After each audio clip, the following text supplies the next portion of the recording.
Hohokam come about? The initial sort of nucleus was myself and a guy called Dominic, who was just kind of one of those, there's always kind of like local musicians in a scene that you kind of get to know, and their name crops up. And he was quite well known around the sort of local scene in London where I was, as a massive sort of synth enthusiast. He was one of those guys that kind of had the gear before everyone else. So we're talking like really early analog days. He was a massive Human League fan, and I got introduced to him, and I can't actually remember how we got introduced, to be honest. But we had a real common sort of passion for electronics and synths and things, although I didn't play any keyboards at that point. And so we kind of started putting the band together from there, really. I think he knew Steve, who became the singer. Steve was a friend of his. And Dave, the guitarist, I think might have also been a friend of his. So he was pretty instrumental in the sort of beginning, the nucleus of the whole thing. And then Dave knew George, who was the original keyboard player, who sadly is no longer with us, unfortunately. But there was a rumor that you guys broke into or trespassed onto Newman's house to give him a demo tape. Yeah, I guess that's one way of putting it. That actually came about. I mean, being young and naive, there was one of Steve's friends, actually, a guy called John, who was around a lot in the early days, was again another massive Newman fan, and knew where Gary lived, which actually wasn't that far away from where we were at the time. And he said, "Oh, come on, let's go down there. We'll go down there and give him a tape." So we, not knowing any better and being young, we just went, "Yeah, okay, great." And we went down there, and the gates were wide open. To be honest, it wasn't sort of a case of breaking in anywhere. The gate was open, so we literally just went up, knocked on the door. Whether Gary was in or not, I couldn't tell you, but he sensibly didn't answer. And so we literally popped the tape through the door with a note, I think, or just their phone numbers written on the tape, and left. And that was kind of it, really. And didn't hear anything back for, I think it was probably a good 3 or 4 months, really. And kind of just assumed that that was it. That was kind of the end of it, and it was a fun adventure, but nothing was going to come of it. But then obviously Gary did get in touch with one of you. Yeah, I had a call at home, which I think my mum took. I was still living with my parents at the time, and I think my mum took a call from, I'm pretty sure it was Matt Nicholson, who was sort of heavily involved with Rock City, and then sort of subsequently involved with the Numa label. And he just left a message saying, we've got your tape. Gary really likes it. Can you get in touch? So I rang him back.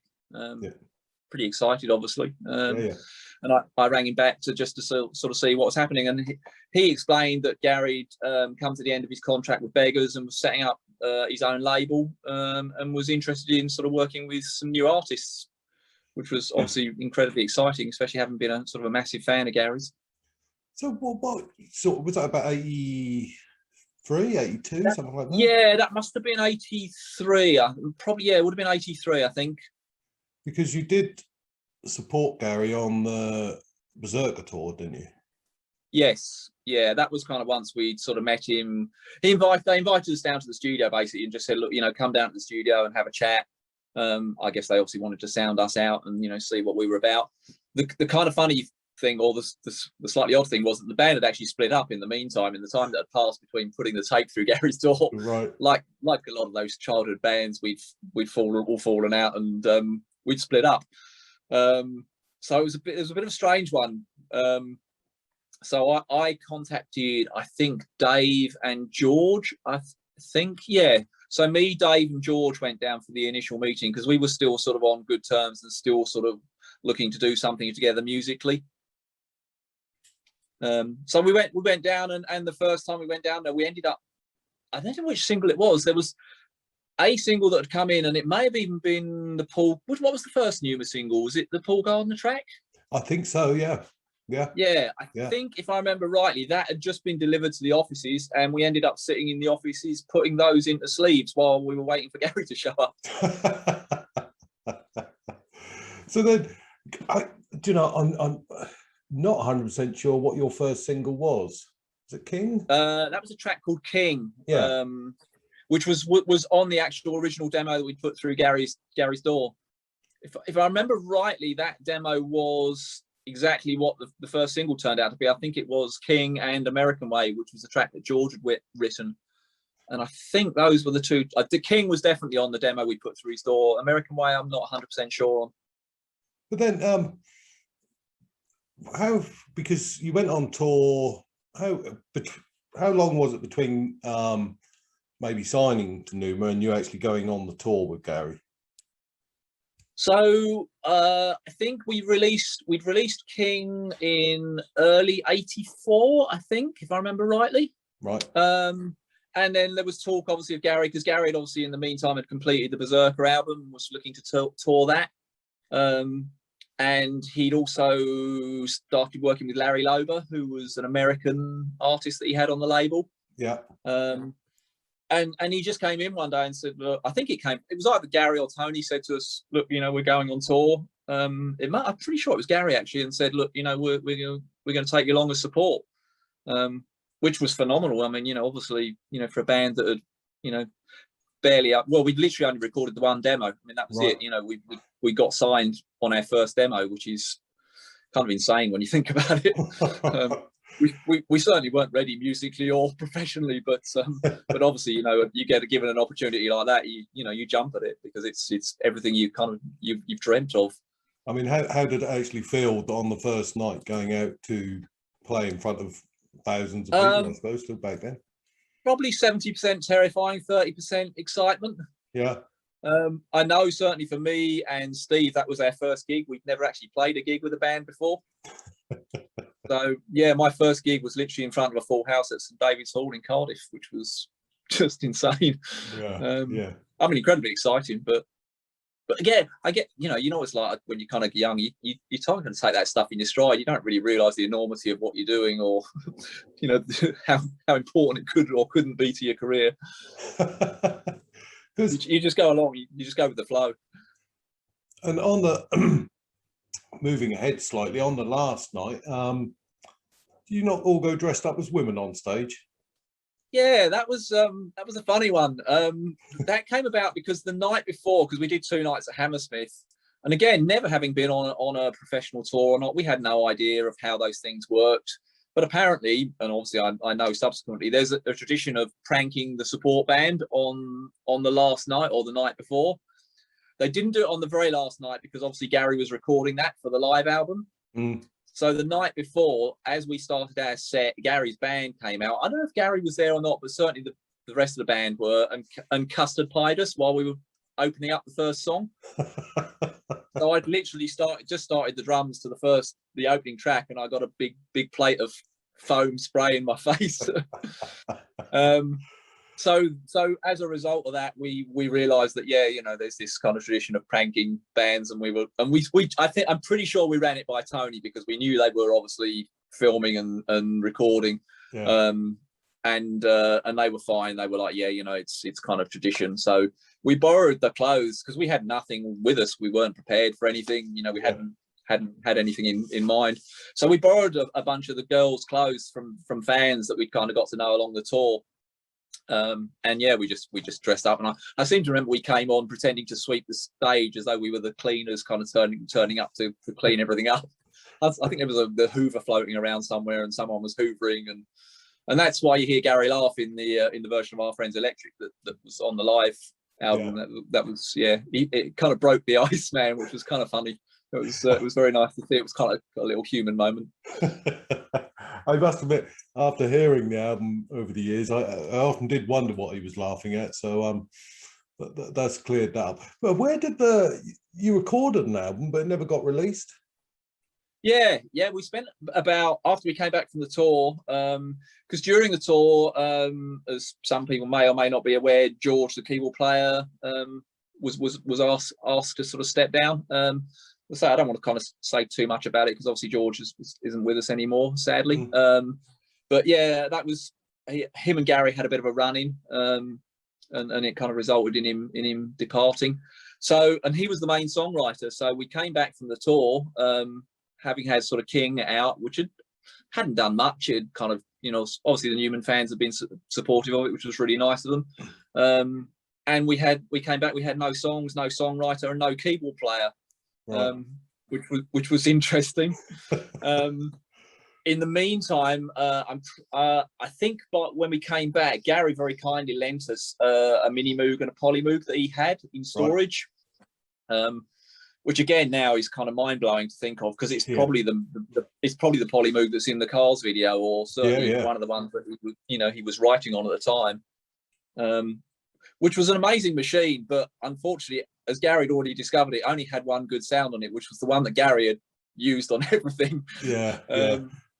And it's a great sound, but yeah, the minute you play anything on it, it sounds like Gary. Yeah, that I think is it Vox Humana or something like that. That's the one. Yeah, that's the preset. All the other sounds on it were terrible.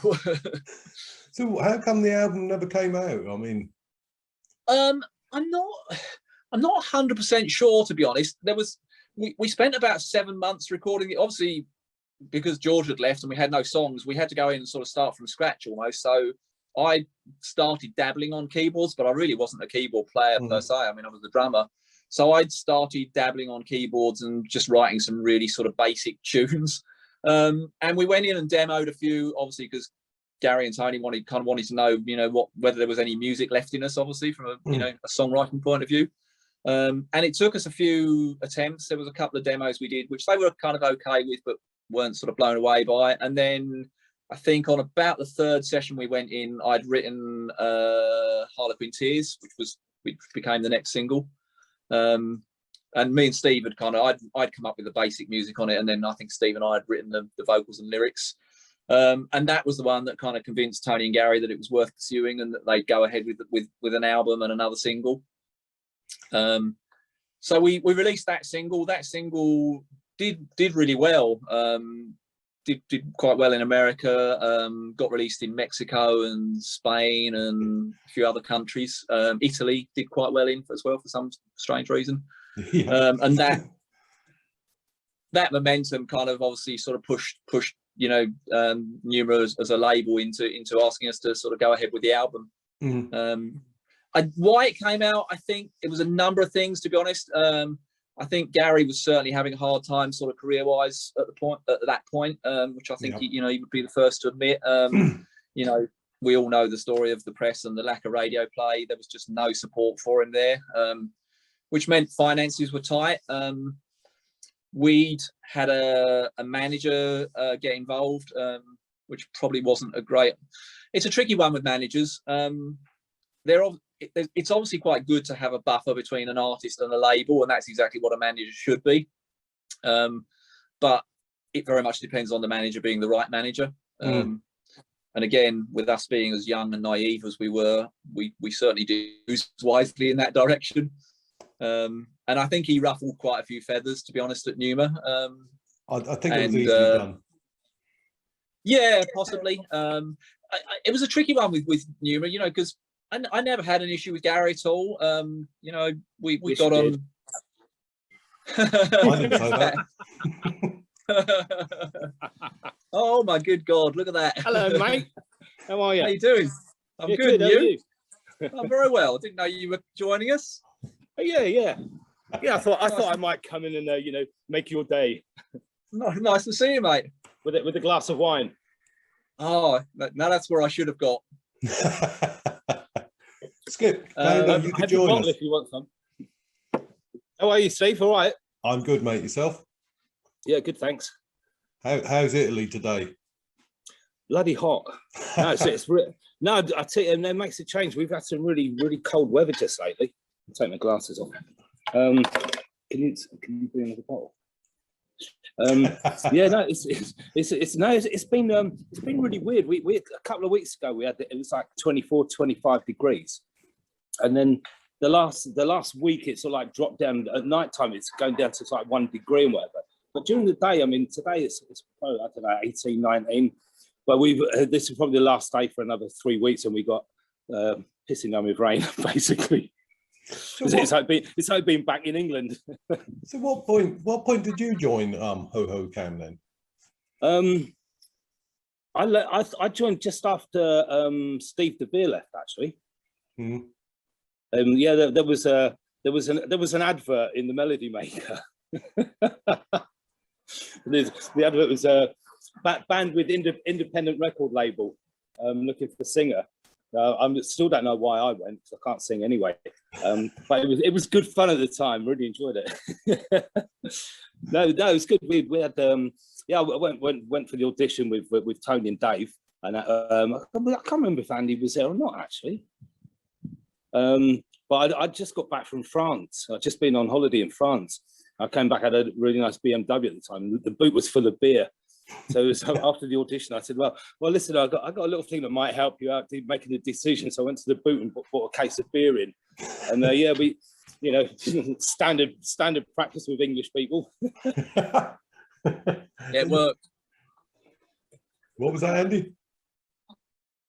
Listen, if while we're talking, if you hear traffic and it's getting on your nerves, let me know. I'll go in the back garden. No, I can't hear nothing. No, that's all right. No, because I'm sitting on the front porch in the sun, having a little bit of wine and a few little niblets, It's a bit early for me. Steve, you managed to tie up 4 time zones. We might be able to if Tony appears, but yeah. What about or even Andy? Tony's there. Andy. Oh right, Andy. Sorry, do you know what? I kept calling Andy Tony last time, so he's been called worse. Yeah, I keep calling my wife Roger. She gets really pissed off. So Andy, we were Tony. See, I'm doing That's it all now. Right. Tony. Yeah, we were talking about the album not coming out. Yeah, I think a lot of it, as I say, was it was a combination of financial pressure around the label, and that our manager was probably in there. It was weird. There were things happening because the Harlequin Tears single was sort of taken off in America, and we were getting there were approaches from sort of major labels over there, and obviously which we were obviously really keen to pursue. And our manager was sort of pushing quite hard on that sort of side of things to get us moved over to a major label. Not because we were unhappy particularly with Numa, but just because obviously they've got the resources and the distribution channels and all that, stuff that comes with a major label. And it didn't happen. And so there was some sort of frustrations around that, I think. And that, your manager goes in. And again, one of the kind of thing I was going to say is with managers, they're a great buffer between an artist and a label. But obviously with Gary, it's slightly tricky because he manages his dad. So as much as you don't want it to be a personal thing, there's always that, and which is perfectly understandable. It's his son you're dealing with. So, he's bound to be sort of more emotionally invested in it than a standalone manager would be. So, yeah, I think that was, we also had some approaches from sort of labels in England as well, which we'd started talking to, again, along the same lines. Look at that! I've just had a glass of wine delivered to me. Cheers, Skip. Cheers. I'd like one. Yeah, so we were obviously keen to kind of, that's kind of the logical next step once you've done the sort of independent label thing. That is to then try and get to a major label where they can put a bit more money behind you and open up some more opportunities. And I guess from Gary and Tony's point of view, there was probably a feeling of they didn't want to let us go because they'd started to see some traction and happening after all the effort and work they'd put in. So it's a tricky one, I can kind of totally see both sides of that argument. But I think the relationship just kind of broke down. I think that's pretty much what happened in the end. I think things got to the point where it wasn't really viable to continue. So where did Skip coming to being your lead singer? So that was we'd had some. Obviously Steve had been on the tour with us and had sung on the first couple of singles. And I'm not really sure. It's a long time ago now, and I can't really remember exactly what. There was some kind of there was quite a bit of tension building between sort of Steve and the rest of the band. We'd had some kind of feedback from when we'd put out the third single, which was Don't You Know. We'd had some feedback from that on the vocals on that track. So there was a slight feeling, I think, you know, again, I don't want to kind of, you know, particularly bag anybody out, but there was a definite feeling around the band that maybe vocally we were lacking a little bit in terms of what we were doing musically. And Steve had expressed his frustration with band and not being happy. And I think we all just kind of came to or certainly the band, you know, not with Steve involved in the discussion, came to the conclusion that it was probably just, you know, again, it had kind of reached the end of its sort of natural life, and it was time to kind of move on. Which is what we did. And again, all these discussions that we had, you know, we'd already recorded the album with Steve on, so it was kind of a big decision to take. We obviously spoke to Tony and Gary about it at some length, because it meant, you know, we had to scrap all the recordings of the album that we'd done, or certainly the vocal part of that. But Tony and Gary were kind of in agreement with us. I think they understood, you know, the situation and the feedback we were getting.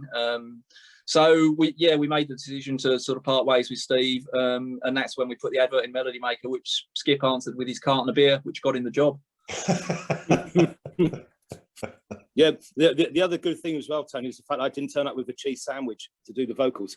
Exactly. Talking of that, the hamburger story. I was waiting for that.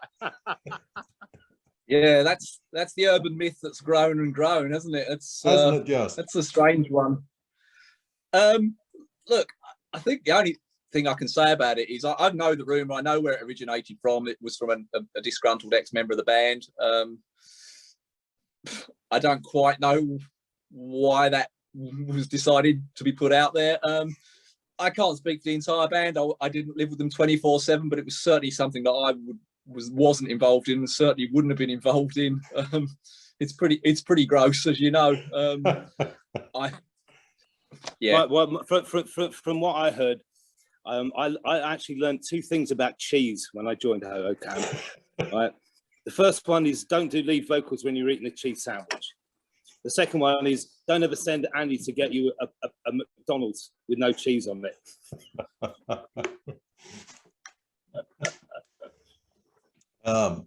Yes.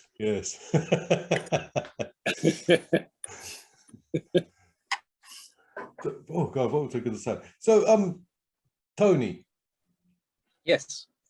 Someone I was going to ask. No, I forgot. So I'll have to edit this bit. That's all right. There was something I was going to ask. I completely forgot now. Bloody hell. I'm terrible at this. Talking about the album, or? Oh, sorry, you froze there. Oh, sorry. We were talking about the album before we got onto the hamburger story. So did Skip end up singing on the album? Yeah, he did. He went. We did a couple of auditions, and then obviously I think from memory we went down to the studio with him and introduced him to sort of Gary and Tony and stuff. And then the decision was made to re-record the album with Skip's vocals on. We actually took the opportunity while we were doing that to actually bring in some extra instrumentation, and I think that was about the time that I'd met Aid and got Aid involved in the project as well. Yeah, I'm pretty sure the first version of the album that we recorded with Steve was the pre-Aid Orange version, and then we redid it with Skip and a couple of backing singers who had joined us sort of for gigs and things at that point. And we had Tessa Niles, obviously, from the original recordings, who was fabulous. And then I'd met Aid, which I think he explained in your interview. I'd met him, you know, through buying some equipment, and he was working in the shop where I went in to buy the equipment. Yeah. It was pretty obvious, you know, from early on meeting Aid that, you know, that he was pretty talented. I obviously heard his band, and I think I might have even gone to see them live. But I'd been round to see him at his studio, and it was interesting actually watching your video with Roger Mason and how he said about, you know, they kind of came across that whole issue of when they were being produced by Gary, that they just felt they started to sound like Gary. And that was really, really, and that was, you know, definitely, it's not a criticism at all, because Gary, you know, sounds like Gary and he sounds great, but it's tricky for a new band that are trying to establish an identity for themselves, bearing in mind the hostility that Gary was already getting from radio and press. you kind of know you're already starting with sort of one foot sort of tied to the other, as it were, in terms of, you know, your radio and press sort of thing. And I drove that quite heavily, the thing with bringing Aid in. And it, you know, to be perfectly fair, it caused, you know, a fair amount of tension between us and the label. Understandably so. Again, I completely understand, you know, why Gary and Tony might have felt that was, you know, disrespectful or you know, was a slight on Gary, and it wasn't intended that way at all. It was purely a musical decision that I just thought Aid could take us in a, you know, bearing again, I kind of have to bear in mind I'd only been playing keyboards for about 6 months, and suddenly we're recording an album, and I really didn't have the keyboard skills at that point, you know, to make that album what we wanted it to be. And Aid clearly did. You know, he plays guitar, he plays keyboards. You know, he has a really good sense of musical production and that sort of stuff. Because don't the track Don't You Know, you had Aid, Gary, and Tessa Niles on backing vocals. Yes. And going yeah, back, I think. No, sorry. No. No, I think so. Aid must have obviously, he must have been already kind of getting involved at that point. Then we'd probably already started recording the album. Because we started recording the album after the Berserker tour and after Harlequin Tears began to get some sort of success in America. So by the time we'd recorded Don't You Know, Aid was obviously beginning to get involved. And Gary had obviously always brought in, you know, Andy Coughlin played bass on the B-side for Harlequin Tears, To Sleep. So Gary had always brought his musicians in. You know, we had the Wave team working with us on a couple of bits and pieces. And Tessa, you know, who was phenomenal and I'm sure still is. Yeah, feel any pressure to sound like Gary when singing? Because I know James did. No, do you know, it's really weird, Steve, because I've always thought of myself, because I'm not a brilliant singer. Never, you know. No, I'm not one of these people that goes around to, oh, listen to my voice, I'm really good. I'm not that kind of person. I try not to sound like anybody else. I try to have my own distinctive voice, you know, if that's possible these days. I mean, I've always been a David Bowie fan. A lot of people say I sound like him. I don't think I do at all. I just got my own voice. I don't try to emulate anybody. Even when I redone the vocals on the you know, Hohokam album, it was really fun because I listened to the album a few times. You know, listened to Steve DeVere and whatever. His voice was obviously totally different to mine. You know, I try and be a little bit more melodic, without being detrimental to him. You know, I try to be a little bit more melodic.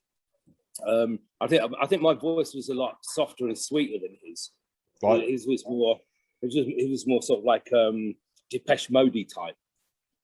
You know, which sounded fine. But I actually, when I listened to all the songs on the album with his vocals, straight away I thought that they could sound a lot better. I'm not saying that my voice was any better than his, so please don't take that the wrong way. I just thought they needed a little bit more a kick up the balls vocally, right. You know, to make them sound a little bit more commercial. If that's the right terminology, you know. So I just sort of like tried to put in as much out. I mean, you know, obviously when I redone the vocals, we had Tim Summerhays, who was engineering it all. Yeah. He obviously worked with Status Quo, and he actually done one of the Bowie tours as well. He did. So such a nice guy, and so clued up. You know, when I was doing the vocals, I remember a couple of times I'm in there singing with the headphones on. You think it sounds really good, you know. Then all of a sudden Tim would say, "Oh, Skip, listen, do you want to come through and have a listen to that?" I said, "Yeah, I'd love to." You know, you go into the control room and listen to it. It's like, oh shit, that's bloody awful. No, but that's the way he worked. He was very very subdued kind of guy, but very, very intelligent musically. Right? Yeah, he's great. And his approach to when you're actually working music, his approach to you was very intellectual. He didn't try to dishearten you in any way. His approach was the total opposite. He actually brought the best out of everybody. Yeah. Such a really, really nice guy. I really enjoyed working with him. In fact, we're still friends, you know. I still keep in contact with him. Well, I did an interview with him a few weeks ago. Yeah, I know what you're saying. He's a fantastic guy. Yeah. You know. Yeah, he's a lovely dude. He is indeed. So where back to you, Tony. Andy or Tony? Tony. I'm terrible. Come you on, know, John. Sort your life out. Once I get a name wrong, I'm terrible. I do. It's fine, mate. Yeah. So obviously there was a lot of stuff going on, and it seemed like, you know, you were on the road to bigger things as such. Yeah, it certainly seemed, you know, the second single, as I say, Harlequin Tears, was the one that seemed to kind of gain a bit of traction, which was a complete surprise to us. In America, there's a station in LA called K-Rock, which is, I don't know what the English or equivalent would be, but it's kind of the real tastemaker station over there that broke a lot of the English bands back in the day, and may well still do. I don't know. And they were really supportive of that track and played it a lot. And we did some phone interviews with them and all that kind of stuff. And they actually invited us to go out there and play. They used to have this big sort of gig they put on every year. I think, if our memory serves me right, I think it was at the Philadelphia Amphitheater, and they wanted us to go out there and support Go West at this big concert they were putting on, which again was obviously a massive opportunity for us. And it just didn't happen. Basically, we just they were going to pay for a lot of it, but there were a few things that they wanted us or the label to sort of chip in to pay, and the finances just weren't there. So the whole thing kind of fell apart, unfortunately, which was a shame, because it would have been obviously a fantastic thing to do. Well, I do believe Andy might be with us now. He's woken up. Is he? I wouldn't say with us, Steve. I said that he might be online. I think he's gone. He might be online, not actually with us. I was going to say, I don't know. Is he gone? I think he's gone. He did join. But no, he isn't. No, he's just disappeared again. He was a drummer, remember? Well, I'm sure he's going to try and get back in again. But then, so how long were you actually in the band for in the end? 3 days. 3 days? No, I'm joking. Seemed a lot longer. No. To be honest, Steve, I actually can't remember. It must have been a good couple of years on it, Tony. Yeah, probably 2 or 3 years, I think, because we kind of stuck around a little bit even after the Numa deal. We were still out gigging for a little bit, weren't we? Yeah. So I remember going down and doing that. Where did we went to? We've done that. Don't turn away. Don't turn away. Well, and I rewrote. Oh, Southend. We recorded that down at Southend. Please turn around. me and Andy re-recorded it we changed all the lyrics to Roy Gumbs. Do you remember him? But was there not? Because Gary on his Metal Rhythm album, wasn't it? He wrote a song "Respect," which is basically about you lot. Well, so I've been told. Yeah. Yeah, I was told the same thing, Tony. Yeah, it may well be. I don't know. Again, I know there was some rumours floating around about us apparently having smashed up a photo studio, a photo shoot, which I know for a fact wasn't us. It was another band that was on the label, but it got attributed to us. Yeah, I don't know. Obviously, I don't know what the genesis of that song was, but it could well be about us. Who knows? I don't, because I heard by someone you would know that you lot done a sort of mock video for Gary. Yeah, that's. I saw you mention that in your interview with Andy. That, from memory, again, there was a guy who was a friend of. I'm going to say Dave's. I'm not entirely sure it was Dave's, but who was just around all the time. It wasn't that we kind of specifically went out and made a video. There was just a guy around that was filming he had a camera, like a really old, ancient, you know, early camera. Yeah. And he just filmed everything. He filmed us in the studio. He filmed us at gigs. He filmed us everywhere. And look at that. And there's Mr. Andy. I mean, man, can you hear me? Yeah. Oh my! Get your haircut, son. Dude, I'm trying, mate. I'm trying. It's 9:30 here. I thought this was at 10 o'clock. It's the round the world times. I don't know what's going on. Sorry, I'm late. Fashion. I'm going for extra half an hour or something. How are you? So where were we, Andy? Hey. Doing good, mate.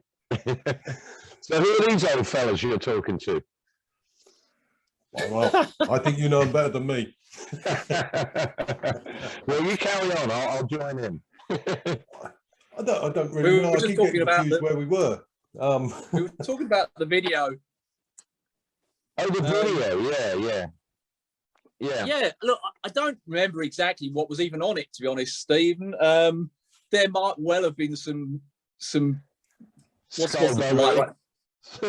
Mickey taking on there. Do you know what's really funny is being in Australia is that they don't understand that sense of humour. And I keep having to say to them, look, if a British person's being polite to you, they probably don't like you. No, right, exactly. If they're giving you a hard time, then they probably think you're all right. But obviously if you take that out of context on a video, it obviously can look, you know, pretty unfavourable. And that's probably, that's pretty much all I can tell you about it, to be honest. So, Steve, can I interrupt just for 1 minute? Sure. Does anybody know what happened to Dave Earl? No. Nobody does. No, but it's really funny because I can't remember his name. Some guy, friend of mine on Facebook, sent me a message, right, saying that he found this guy called Dave Earl that works for a telephone company in Kingston, right? and he put a photograph on there, and I swear it's identical to him, but like 30 years later, you know. Wow. Like all of us. Maybe he ended up in Kingston, is that what you're saying? Yeah. That's crazy. That's where he started, wasn't it? I think it was. Wow. Yeah, no one's heard from him. I know he travelled the world. He travelled for a bit. Didn't he go to India and stuff? So, and I didn't hear from him. I bumped into him at a Morrissey concert. This guy put this. He put like a photograph of him. I can't remember where the photograph was from. It was Dave Earl. 100% it was him. But I sent him. He's working for British Telecom or something, right? And I sent him a message, and loads of people sent him messages. He didn't respond to any of them. Wow. Yeah, I don't know. He disappeared for sure. Yeah. I'm saying nothing now. There you go. So how long have we, sorry I was late. It's okay. It's okay. We've managed to get the 4 continents together. Yeah, finally.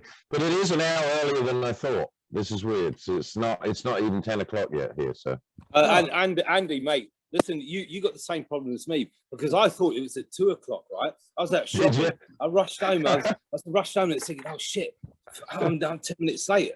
So I went online and it said, oh, nothing's online at the moment. It's like, no, I got confused. Instead of putting us an hour ahead, I put us an hour behind him. It's difficult, you know. Yeah, but what time is it? Friday. Right. Yeah, it's funny, man. Yeah. So yeah, everyone's good, huh? Yeah. Yeah, really good, mate. Really good. So how did the band actually finally come to an end then? I think it didn't, as Andy said in his interview with you earlier, that wasn't like a really big momentous decision to, like, you know, quit. We'd got close to kind of getting a deal with one of Virgin's offshoot labels, and then that didn't happen. I think we just really felt we'd kind of exhausted all the possibilities, you know, probably musically and, you know, professionally at that point. And that we all just, you know, obviously Andy's career as an engineer and subsequently as a producer was beginning to take off. I think we just, we kind of just felt it reached its natural conclusion, really. I think every band has a sort of a lifespan. I don't remember it being an ending or anything. We just kind of just didn't do it anymore. Yeah, I think you're right. Do you know what I think a lot of it was down to I don't want to put names or put blame on anybody, right? But when Dave introduced us to Ralph, Ralph or Val, wow. He actually basically twisted the whole situation around. He thought he was the big I Am manager, right? And he started sorting out all these. Do you remember all those bloody things all the gigs that we've done and stuff? You know, all these big companies turned up. Nobody's interested. They all said to us, "Oh yeah, we'll take you on, but get rid of your manager." Yeah, they did. And I think a lot of him was to do with why the band split up because we all started having different thoughts. We all went in different directions about what was going on. It just became quite complicated. Yeah, it did. Yeah. I think we made the decision at the end because we'd signed a management contract, which back in those days was quite hard to get out of, and I think the only way we pretty much could get out of it was to split up as a band. I think that's pretty much what it came down to. Yeah, but you've all gone on. I mean, Andy, you're a producer, engineer, guy. Tony, you're more or less in the same thing. Not so much on the production side. I still run a studio, which I've always done right through from kind of quite early days. That was always kind of a passion of mine, was the technology. Andy taught me quite a lot of his tricks back in the day. I used to shadow Andy around a bit and annoy him, asking him lots of questions. What's that button do? Exactly. So I still run a studio and still and do a fair bit of engineering for bands. And Skip, where? Well, apart from being in Italy, are you still in the music business? Well, do you know, I was up until a year ago. Right? I had a really good David Bowie tribute. I had a really good David Bowie tribute band over here, right? Oh, okay. And then we played a gig on I think it was the 20th of November or something last year, the year before last year. Well, I can't remember. It was the 50th anniversary of the Space Oddity album, right? And the club that we were playing at asked me to arrange a support band to come and play with us and whatever, right? So I got these two guys just playing acoustic guitars to come and sing. At the end of the night, the club didn't want to pay them. So I had to pay them out of my own pocket. 200. It's only €200, but excuse me, it's not my job to pay them, but I did. Yeah. Right? The next gig that we'd done, the band got another place. My band, they got another singer, this Italian singer. I'm sorry, no disrespect to Italians, but they can't sing English. it was bloody awful, absolutely awful. And then a few other things happened with the bass player and whatever. I haven't actually done anything with a band for a year now. I still pick my guitar up and play shit. Do you remember the original David Bowie tribute? Started in London. I was in it with you and a couple of other people that we knew. That's how it kind of started, wasn't it? And with Snake on both. That's right, yeah. And Mike playing guitar. Yeah, and Mike on guitar, yeah. That's right. And it was cool. We kind of did some rockier versions of some Bowie covers. And it was good, wasn't it? I enjoyed that for a couple of years. We only done a couple of gigs, but they were absolutely kind of spotted dog. Yeah, man. It was cool. Yeah. It was good fun. But then you took it to Italy and carried on. Yeah. Yeah. Well, we're only talking, 25 years ago or something? That was it. I thought it was more than that. It might be. Well, Rock City was nearly 40 years ago. Can you believe that? Yeah. Wow. That's ridiculous. That's outrageous, isn't it? It is, yeah. Yeah. It's crazy. Is that a wheelchair, Tony, you're sitting in, or? Pretty close. Any more questions, Steve? Well, you're so fashionably late. I've done them all. Well, that's it. Catch me up. You've been real, huh? I've done what I need to do, but by all means, have a chat. Steve, sorry to interrupt. By the way, put the water down, mate. I've got a nice glass of wine here for you. It's a little early for me, man. I've made the mistake of doing an interview with Zane Griff. Where is he? He's in New Zealand? He's in New Zealand. Yeah. So I had to give him a call about 8 o'clock at night. Well, I'd been drinking wine since about 3 o'clock. Hence the fact it's not on YouTube. There you go. You haven't edited it yet, then. Well, if I could edit me out of it, it'd be okay. Yeah, it's not good. I'm surprised he could answer anything, actually. There you go. But have you guys, I mean, in this day and age with technology and everything, have you never thought of doing a song between yourselves or a track between yourselves? No. I think I joked about it a couple of years back with you, Tony, and said it's time to reform the band. We need to do something or something. And it was just some big joke that we all laughed at. But in this day and age, you could actually probably be in a band in 3 different countries. It'd be fine. Yeah. Well, you can. We've just got to find a guitarist who's missing in action. Well, yeah, he's on line somewhere, I'm sure. Yeah, BT line. Yeah. Because I know when I interviewed Karen Taylor from the Berserker tour, her husband Steve Hunter, he's and they live in Spain, and he does all his tracks there, and then sends them off back again. So I mean, we could do. We'd have to do something that would interest people. So we'd have to like rehash something across the world. One of the songs people might know or something. That would be interesting. It's surprising, actually, and people do like it. I mean, you know, you could do something. I mean, even the orchestra guy who done Gary's orchestra tour, you know, get him involved and do some big production of, you know. You don't. It's true, but it's like, I don't know. It's weird because, you know, you're looking at all those years ago. It's like, what would you do? But if you rehashed an old song or something, I'm sure people would like it and stuff. The audience in the world is different these days than it was back then too. Everything's instant, and a lot of people like stuff that they remember from years ago. And if you redid it in a certain way, that's how people are cashing in on the music business these days, I think. It is. And now when they come to see you live, they have to sit in their car. Yeah, right. You've got a volume control as the window. Oh, Andy, listen, I forgot to ask you. Who was that bloody girl? Do you remember the guy that done the Womble song? His daughter came down to Rock City. Mike Batt. Sam Batt. Sam Batt, yeah. She's still a friend of mine. She's still a friend of mine on Facebook, right?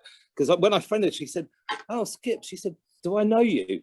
I said, "Yeah, do you remember down at Rock City when Andy was you know, doing all your songs for it? I came and played some acoustic guitar, some backing vocals and everything." That's right. She's still going, huh? Yeah. I won't say what else happened. Nah, I'd probably leave that one. But I remember her. She's still doing it. Still doing music too. Yeah. But between the lot of you, if you could sum up your time with Hohokam, how would you sum it up? Can I go first? Yeah. Yeah. Shit. No, I'm joking. No. Seriously, Steve. Honestly, I'll tell you what. My days with Hohokam were probably the best days that I can actually ever remember. We had so much fun. Seriously, even down at Rock City, right? I remember one day I had a BMW, and I was saying to Andy and Tony, "Let's go and build a ramp.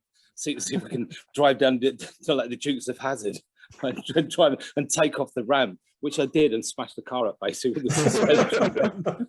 But you can kind of get away with anything there at Shepperton because it was just a big open playground at night, really. Yeah. No, going back to your question, probably the happiest days of my life, if you want the truth. I had so much bloody fun with all you guys. Seriously, every day. Do you remember we've done the fireworks? Do you remember that big rocket? I do, yeah. They were fun times. I mean, I think for me, it was, that was my first job straight out of school too. So I was all about working in the studio and stuff. And then a little later, the band thing comes along where you get an opportunity to play as well and stuff. I mean, it was, fantastic times. I mean, it was, it was great. Yeah. What about you, Tony? It was good.